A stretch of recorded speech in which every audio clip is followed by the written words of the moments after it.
पूर्ण करणाऱ्या भारतीय संविधानाला अभिमानाने वंदन करून आणि मानाचा मुद्रा करून आम्ही भारताचे नागरिक आपल्या समोर संविधान सादर करत आहोत.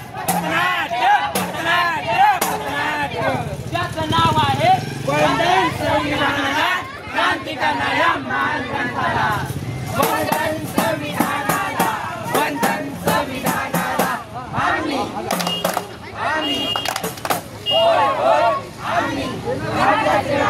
अभिमानाचा सलाम हक्कांना, अधिकारांना. संविधान आहे सर्व धर्मांचे, सर्व जातींचे, सर्व लिंगांचे, म्हणजेच माझे तुझे आपल्या सर्वांचे संविधान.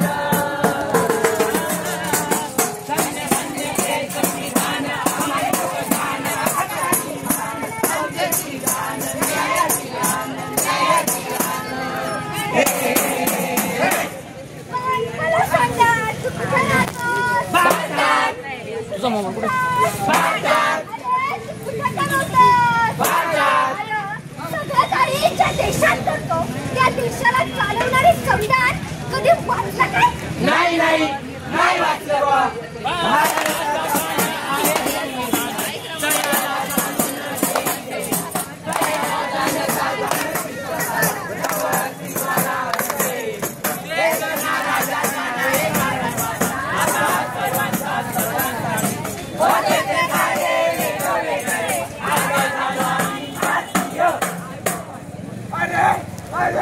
संविधान वाचा जरा.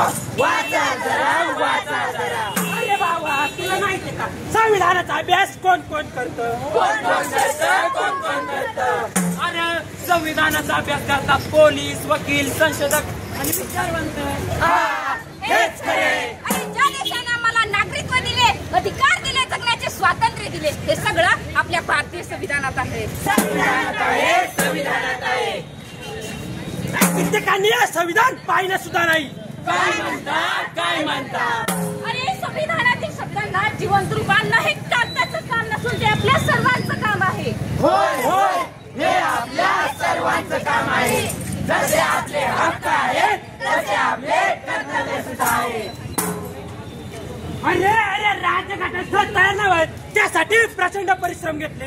काय म्हणता? ही राज्यघटना तयार करायला 2 वर्ष 11 महिने आणि 18 दिवस लागले. संविधानात 25 भाग, 465 अनुच्छेद आणि 12 अनुसूची आहेत. आणि ही राज्यघटना 26 नोव्हेंबर 1949 रोजी 26 जानेवारी 1950 रोजी ती अंमलात आणली.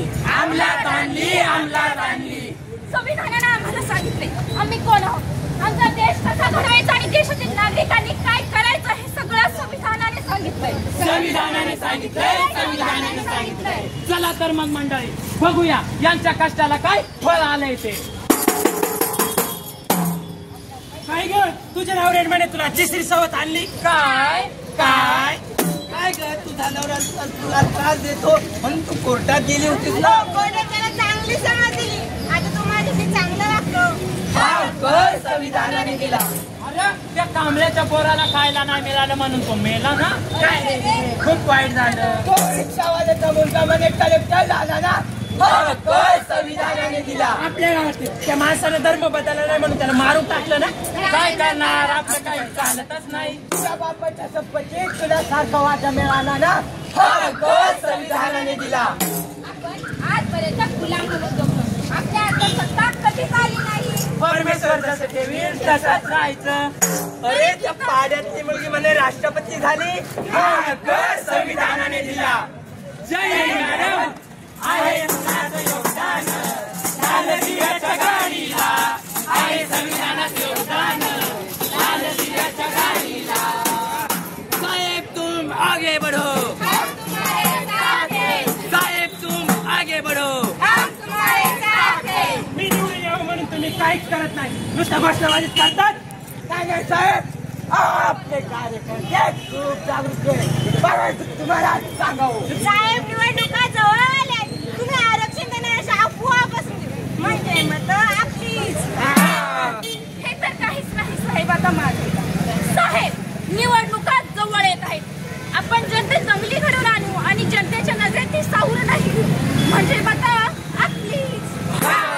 ते तर आहे सर. आता माझं ऐका, आपण मोठमोठे कार्यक्रम घेऊ व लोकांना फुकट जेवण देऊ म्हणजे मत आपलीच. साहेब, हे तर आहेच. आता माझं ऐका, प्रत्येक जातीतील महान पुरुषांची भव्य पुतळे मुख्य शहरात दर्शनी भागात उभी करा म्हणजे लोकांना वाटते की सरकार आपलं आहे, त्यांची मतं मिळून जातील. चला तर मग आता लागा कामाला. साहेबांचा विषय लय हाडे, साहेबांचं मजाक काढे, साहेबांचं घरात नाही ध्यान पण साहेबांच्या जनतेत लय लाडे, साहेबांचं घरात शांत बसायचं, शांत बसायचं. कोणी एक शब्दही बोलणार नाही. तुम्ही लोकांना फसवता, लोकांचा विश्वासघात करता. सांगा ना, तुम्ही कधी संविधान समजून घेतलंय का? सांगा ना साहेब, तुम्ही तरी कधी संविधान समजून घेतलंय? अरे ही सर्व जण आणि तू एकटाच, तू घाबरत कसा नाही? अरे एक असो की लाखो असो, जे संविधानाच्या विरोधात जातील ना त्यांना मी एकटाही घाबरणार नाही. बघितलं, ही मत कशामुळे आली माहिती? ही मत कशामुळे आली? कारण त्याच्या पाठीशी संविधानाचा आधार आहे. संविधानाचा आधार आहे, आधार आहे. अरे ही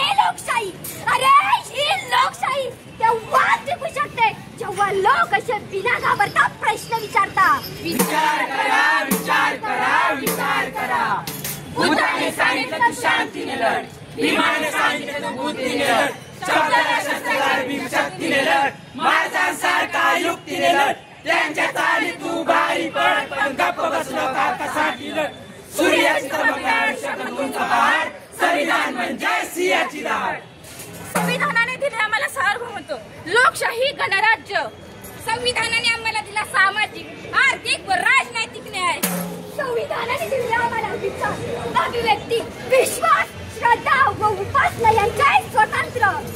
संविधानाने आम्हाला दिली दर्जाची व संधीची समानता. संविधानाने दिली आम्हाला व्यक्तीची प्रतिष्ठा, राष्ट्राची एकता आणि एकात्मता, त्यांचे आश्वासन करून देणारी बंधुता. आम्हाला संविधान कळाले आहे, आम्हाला कोणी फसवू शकत नाही, टिकवू शकत नाही. लोकशाही असणारे आपल्या देशात सर्व समान आहेत. सर्वांना संविधानानं समान अधिकार दिलेले आहेत. श्रीमंत लोकांचा पैसा हा गरिबांच्या विकासासाठी वापरतो.